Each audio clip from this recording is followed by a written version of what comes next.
Okay, in previous video we did exercise 12.2. Now see exercise 12.3 है ना। 12.3 का first question देखो, आपको एक फिगर दिया है, सर्कल का डायमीटर आर क्यू है। डायमीटर कैसे पहचान लिया आपने? क्योंकि सेंटर से जा रहा है और सेंटर से जाने वाली कॉर्ड क्या कहलाती है? और पी क्यू इसकी अनदर कॉर्ड है कोई, और पी आर भी एक कॉर्ड है। पी क्यू की लेंथ 24 सेंटीमीटर गिवन है, ये वाली लेंथ फिगर में देखें तो पी क्यू 24 ये है और पी आर 7 है ये, मतलब डायमीटर हमको नहीं पता। ठीक, अब आप देख रहे हो हमको ये भी पता है कि जो डायमीटर होता है ये किसी भी सर्किल को दो इक्वल पार्ट में बांटता है, मतलब each part is called semi circle. ठीक, तो अगर मैं इतना ये कर दूं तो ये सेमी सर्कल है आपका, इस तरफ का पूरा है ना। हमने देखो थ्योरम पढ़ा था कि सेमी सर्कल अगर है, ये सेमी सर्कल बना रहा हूं मैं, ये बन गया आधा सर्कल, सेंटर हो। तो सेमी सर्कल के किसी भी पॉइंट पर जो एंगल क्रिएट होता है वो ऑलवेज 90 डिग्री का होता है।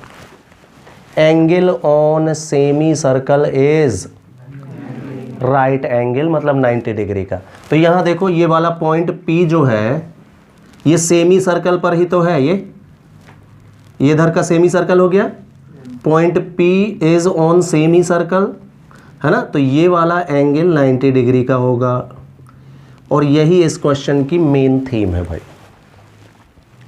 ये पता है तो अब ये सॉल्व हो जाएगा, देख लो आप, है ना। हमको शेडेड रीजन निकालना है तो हम क्या करेंगे, एरिया ऑफ सेमी सर्कल में से इस वाले ट्राइंगल का एरिया, जो कि एक राइट ट्राइंगल है, का एरिया क्या कर देंगे, माइनस कर देंगे, तो शेडेड रीजन का एरिया आ जाएगा।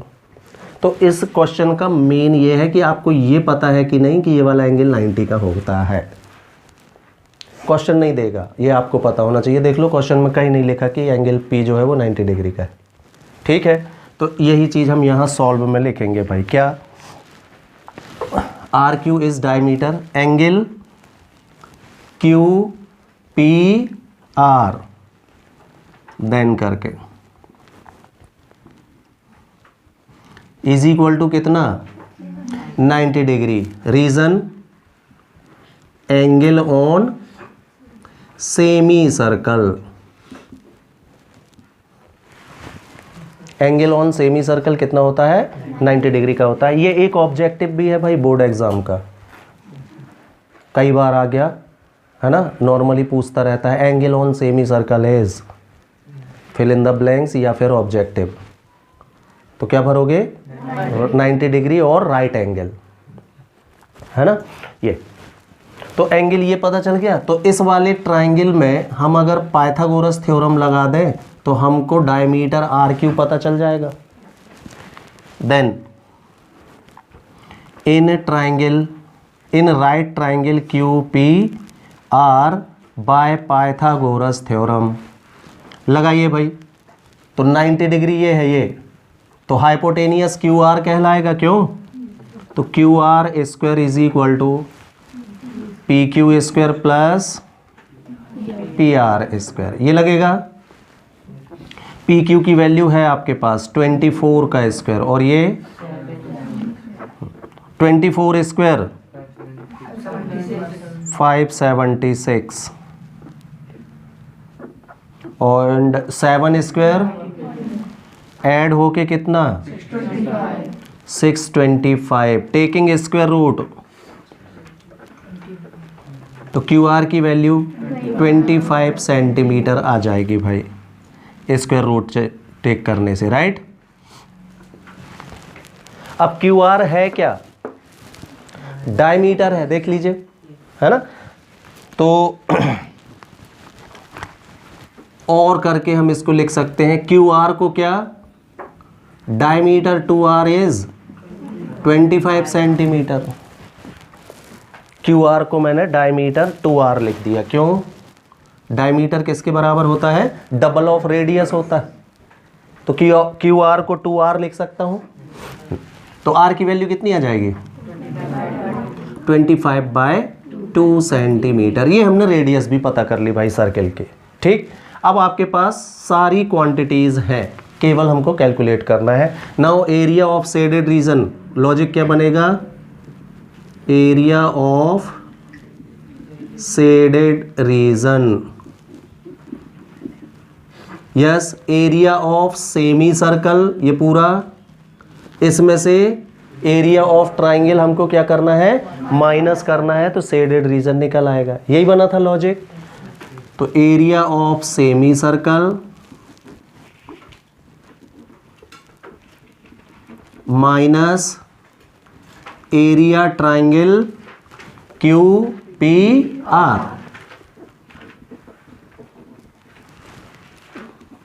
चलिए, area of semi circle half pi r square, पूरे सर्किल का pi r square, semi circle का half pi r square, minus area of triangle Q P R half base P R, height base into height, मतलब P R into P Q. ये हो जाएगा भाई, देख लीजिए। ठीक है, 1/2 अपन अभी कॉमन ले लेते हैं दोनों से। 1/2 कॉमन फ्रॉम बोथ। ठीक है, यहाँ पाई की value R square minus P R only 7 और पी क्यू 24। ठीक है, अब इसमें देख लो, इसकी वैल्यू क्या बोला था उसने? पाई की वैल्यू गिवन तो नहीं है क्वेश्चन में, नहीं है, तो 22/7 से ही कैलकुलेट कर लेते हैं अपन। ये हो जाएगा कितना? 25/2 इंटू 25/2 माइनस 7 4 जा 2, 7 2 जा 14 एंड 2। ठीक है, कुछ कैंसिल हो रहा है, 2 1 जा 2, 11 जा, और तो नहीं। चलिए, तो 1/2 सेम। ये 25 इंटू 25 625 इंटू 11/14 हो जाएगा। ये क्यों? माइनस 168। एलसीएम कितना आएगा? 14 आएगा। तो एलसीएम आ गया 14। 14 इंटू 168 होगा, और 625 इंटू 11, 14 इंटू 168 फटाफट कीजिए। 11 5 जा 55, carry on 5, 22 and 5 27, carry on 2, 11 6 जा 66 एंड 2 68, माइनस 168 इंटू 14 अभी और करना है। 32 3, हाँ 861 कितना? 1352।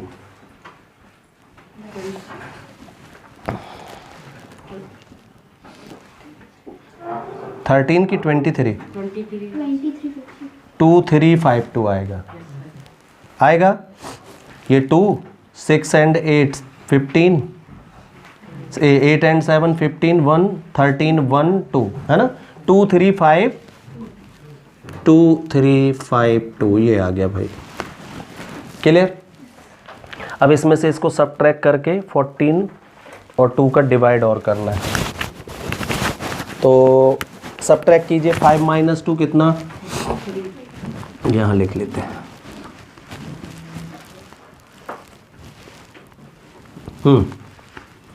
तो 1/2 into 5 minus 2 3, 7 minus 5 2, 8 minus 3 5 and 6 minus 2 4। ठीक है, 1/2 अभी लिखा रहने दो। इसको 14 से डिवाइड करो तो 4 5 2 3 में 14 का डिवाइड करना है भाई। 3 जा 42 कितना बचा? 3 हो, कैरी ऑन 2 तो हो गया ये 2 जा 28, 4 बचा, 43 हो गया, 3 जा 1 बचेगा, डेसिमल लगेगा 0 और फिर एक डेसिमल लगाओगे तो 100 हो जाएगा। अप्रॉक्सीमेटली कितना आ गया ये? 323। हाँ, अप्रॉक्स 323, क्योंकि पॉइंट में 08 जा रहा है तो 1 भी लिख सकते हो आप यहाँ, 323.1। ठीक है, पूरा ही ले लेते हैं अपन। चलो 2 से और डिवाइड करो, 2 1 जा 2, 2 6 जा 12, 2 1 जा 2, 2 5 जा 10, 161.5 सेंटीमीटर स्क्वायर, ये आंसर हो जाएगा। 162 के अप्रॉक्स भी दिया हो आंसर तो कोई बात नहीं, ठीक है। Now after that see question number 3 of exercise 12.3 है ना। एक स्क्वायर है, ये स्क्वायर की साइड AD पर और BC पर 2 सेमी सर्कल ड्रॉन है एक दूसरे को टच करते हुए। तो आपको ये शेडेड रीजन का एरिया निकालना है ना। तो अगर हम इसमें पूरे स्क्वायर के एरिया में से दोनों सेमी सर्कल का एरिया माइनस कर दें, ये दोनों सेमी सर्कल का, तो शेडेड रीजन निकल आएगा। ठीक, अब देखना ये सेमी सर्कल है का मतलब साइड BC जो होगी वो सेमी सर्कल का डायमीटर कहलाएगी। सिमिलरली इसका डायमीटर भी, तो दोनों एक जैसे हैं, 2 बार निकालने की ज़रूरत नहीं पड़ेगी अपन को, दोनों सेमी सर्कल्स एक जैसे हैं, राइट। तो गिवन है क्या? Given in square ABCD,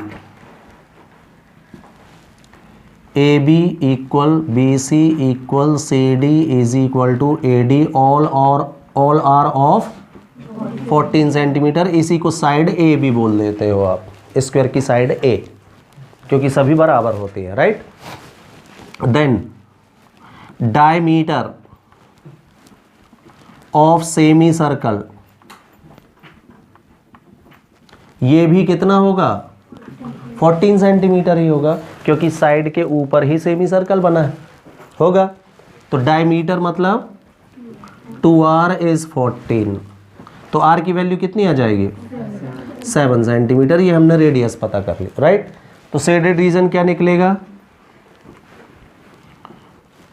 area of shaded reason, yes. Logical formula क्या बना था? Area of square minus 2 into area of semi circle, ये बनेगा लॉजिकल फॉर्मूला इसमें। क्यों? चलिए, तो एरिया ऑफ स्क्वायर का formula A square side square minus 2 times of area of semi circle half pi r square होता है। A की वैल्यू 14 का स्क्वायर, ये 2 से 2 पाई की वैल्यू और r की वैल्यू 7 का स्क्वायर, एक 7 से एक 7, 14 स्क्वायर माइनस 22 इंटू 7 154 है ना। 6 माइनस 4 2 9 42 सेंटीमीटर स्क्वायर, ये आंसर हो गया भाई आपका। Okay, after that see fourth question of 12.3 है ना। आपको एक इसमें इक्विलेटर ट्राइंगल OAB गिवन है, इसकी साइड 12 सेंटीमीटर है। तो इक्विलेटर ट्राइंगल है तो ऑल 4 साइड 12 होंगी, ऑल 3 साइड 12 होंगी इसकी, क्यों? तीनों साइड 12 की होंगी। अब इक्विलेटर ट्राइंगल के बारे में आपकी एक और जानकारी ये है कि इसके ईच एंगल 60 डिग्री का होता है। 60 जो जानकारी आपके पास है उसके हिसाब से अपन यहाँ मार्किंग कर लेते हैं। तो हमको ये बहुत अच्छे से पता है कि इक्विलेटर ट्राइंगल के तीनों एंगल भी बराबर होते हैं और 60 डिग्री के होते हैं। ये चीज़ वो आपको लिख के नहीं देगा, ये आपको पता होना चाहिए। देख लीजिए क्वेश्चन में नहीं लिखा होगा कि एंगल 60 डिग्री का है, ठीक। अब यहाँ से उसने सेंटर O से 6 सेंटीमीटर का सर्कल बाहर की तरफ ऐसा ड्रॉ किया है। है ना। तो देखो ये पूरा एरिया तो इक्विलेटर ट्रायंगल का हो गया। इस एरिया में शेडेड यहां पर है, ऐसा पूरे में ये शेडेड है और ये आउटर पार्ट शेडेड है, राइट, मतलब मेजर सेक्टर। तो अगर हम इक्विलेटर ट्रायंगल के एरिया में area of major sector add कर दें तो पूरा शेडेड रीजन निकल आएगा। हाँ, तो ये बताओ ये 60 डिग्री का है तो जो रिमेनिंग एंगल बनेगा मेजर सेक्टर का वो 300 डिग्री सेंटीग्रेड का बनेगा कि नहीं, डिग्री सेल्सियस का 300 डिग्री का हो जाएगा ये, राइट। तो अब हम इक्विलेटर ट्रायंगल के एरिया में एरिया ऑफ मेजर सेक्टर अगर ऐड कर देते हैं तो पूरा शेडेड रीजन निकल आएगा, है ना। पूरा सर्किल ऐड नहीं कर सकते, सर्किल में फिर ये वाला हिस्सा जो है 2 बार ऐड हो जाएगा। तो ये इसका लॉजिक बना भाई। तो पहला लॉजिक क्या लगा कि each angle will be of 60 degree, है ना, और तो आउटर जो मेजर सेक्टर है उसको ऐड कर देंगे एरिया ऑफ ट्रायंगल। तो गिवन क्या, given in triangle OAB, OAAB OB मतलब इक्विलेटर है ये, OA equal AB equal OB, all are 12 centimetre. Then angle AOB ये कितने डिग्री का होगा, 60 डिग्री का। Reason each angle of equilateral triangle 60 degree का होता है, ठीक। Then angle of major segment, major sector, major sector इसी को थीटा से शो करना है आपको। ये कितना हो जाएगा, 300 डिग्री का होगा। तो ये सारी चीजें पता है हमको। रेडियस भी गिवन है, उस radius of circle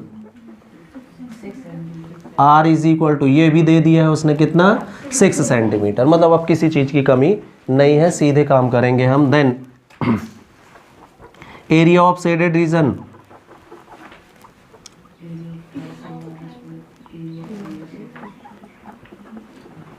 is equal to area of triangle, area triangle OAB plus area of major sector.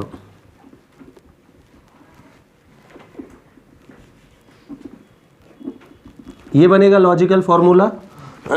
चलिए, एरिया ऑफ इक्विलेटर ट्राइंगल, ठीक है, √3/4 इंटू साइड स्क्वायर। तो साइड तीनों में से कोई भी ले लो आप, OA स्क्वायर लिख लेते हैं। चलो साइड स्क्वायर, तो OA लिख लो, चाहे AB लिख लो, चाहे OB लिख लो, सब की सब कितनी है 12, plus area of major sector, area of sector into ये लग गया, ठीक है। सारी वैल्यूज रखिए भाई। तो √3/4 OA 12, OA की वैल्यू कितनी है प्लस थीटा की वैल्यू 300/360। 60 डिग्री ना रख देना भाई गलती से, 60 डिग्री इधर है, ये एरिया तो ट्राइंगल के एरिया में ऐड हो चुका है ना। कौन सा अपन को मेजर सेगमेंट का, मेजर सेक्टर का एरिया इसमें ऐड करना है। तो मेजर सेक्टर का एंगल कितना था, इसलिए इसको थीटा से शो किया होगा मैंने। देखो 300 को, अंदर वाले को थीटा से नहीं, ठीक है। Pi and R square 6 square, clear. तो ये हो जाएगा कितना, शेडेड रीजन का एरिया, यस, √3/4 इंटू 12 प्लस ये 1 0 कैंसिल, 6 5 जा और 6 6 जा, 5/6 बचेगा। इंटू 22/7 है ये, और ये 6 इंटू 6 का स्क्वायर, क्यों? तो 16 से 16 कैंसिल, यहाँ 4 1 जा 4 3 जा, कितना हो गया? 12 इंटू 3 36/√3, और यहाँ पर बचेगा कितना? 110 इंटू 6 यानी 660/7, राइट? इतना बचेगा। क्लियर? अब इसका कैलकुलेशन करना है तो √3 की वैल्यू रख दीजिए, इसमें डिवाइड कर दीजिए भाई। तो 36 इंटू √3 की वैल्यू 1.32 प्लस डिवाइड करेंगे तो हाँ 7 9 जा 63, 3 बचा 4 जा, और लगभग 94.3 के लगभग लिख सकते हो आप इसको। ठीक है, ये मल्टीप्लाई करके दोनों को ऐड और करना है, कर लोगे इसके आगे आंसर हो जाएगा।